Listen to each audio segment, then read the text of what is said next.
How to rebuild a vintage steam toy. And this is part 5. Some essential modifications, cleaning and polishing, and a bit of painting at the end. I've been adjusting the mounting bracket so that the bearings line up a little bit better. As you've just seen, the crankshaft is very free running in the bearings, but I'm sure the bracket will need readjusting when I bolt it to the boiler. This is the main mounting base after quite a while in a tub of cellulose thinners. And to my surprise it turned out to be blue. So I'm going to ask the owner which colour he wants it. Does he want it blue or does he want it in black? I'm scraping the paint to see how well fixed this is to the casting, and it's not really, it's chipping quite badly. So I'm going to put it back in the cellulose thinners for a longer period and use a wire brush to remove every trace of the paint. Most of the time I reuse the cellulose thinners. After I've used it for degreasing or something similar, I pour it back into the tin through a filter to remove any solid particles. That's why it's the colour that it is, and it's not going to be very good for thinning paint anymore. But it's still useful for degreasing and paint removal. Into the pot goes the base, and I'm going to leave this in for a while, and it should dissolve most of the paint, and by using a wire brush I'll be able to get it back to bare metal. Quite a lot of years ago, from Blackgates Engineering, I bought this. It's very old and it was second hand when I bought it. And in case you don't know, this is a set of bending rollers. 3 rollers, and the top one is adjustable to put pressure on whatever's been squeezed through the middle. And as you can see, I'm squeezing a piece of 1/8 of an inch thick steel here. If you haven't guessed already, you will see why I'm doing this very shortly. While I think about it, it's most important when you're using bending rollers to make sure that you have a longer piece of metal than you really need, because you cannot bend the very ends of it. Using this old set of bending rollers, I'm bending this piece of metal to fit inside the firebox, and this is going to be behind where the mounting bracket is going to be. The holes in the firebox were not in good condition, and the main mounting bracket for the engine components was very loose. So what I'm actually doing at the moment is making an internal fitting that fits inside the firebox. After I've cut the piece of steel that I've just bent to length, this will be used inside the firebox to securely hold the bracket to the outside of the firebox. So using my best engineering skills, I hold the bracket on top of the piece of metal and mark through the holes using a scriber.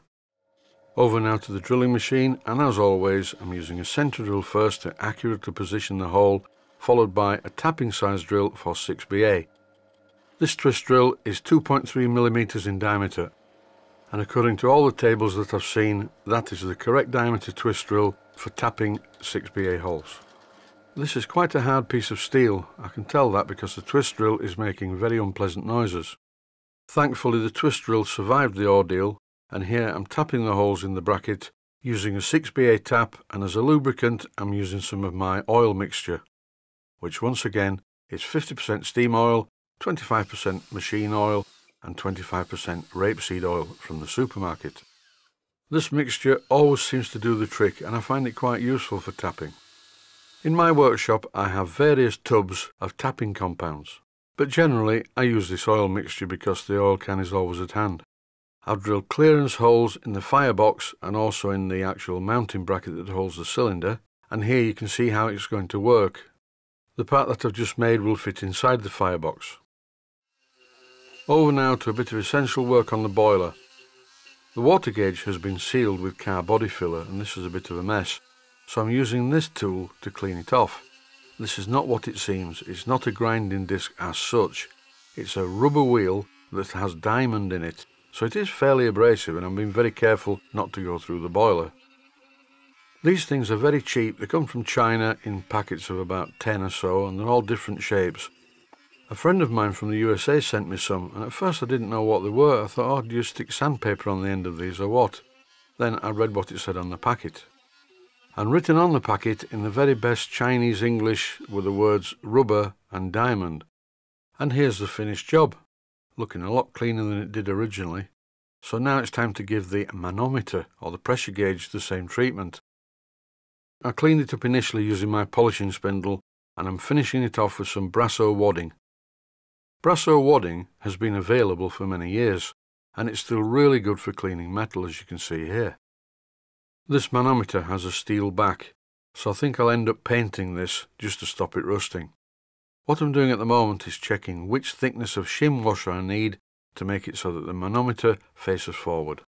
And once I get it to face forward, I just nip it up with a spanner, and then I removed it because I don't want to break it and it's not quite the right time to fit it yet. Over now to the motion. This is the connecting rod and it needs a good clean. And this is the whistle, which has become detached from the valve, so that will need soldering back in place. But at least after a bit of work, it's a lot shinier than it was. So that's another job out of the way. There are still quite a lot of jobs to do. By taking it one step at a time, the engine is slowly coming back together. And to conclude this video, here's a bit of painting. Thanks for watching, and I hope you found it useful.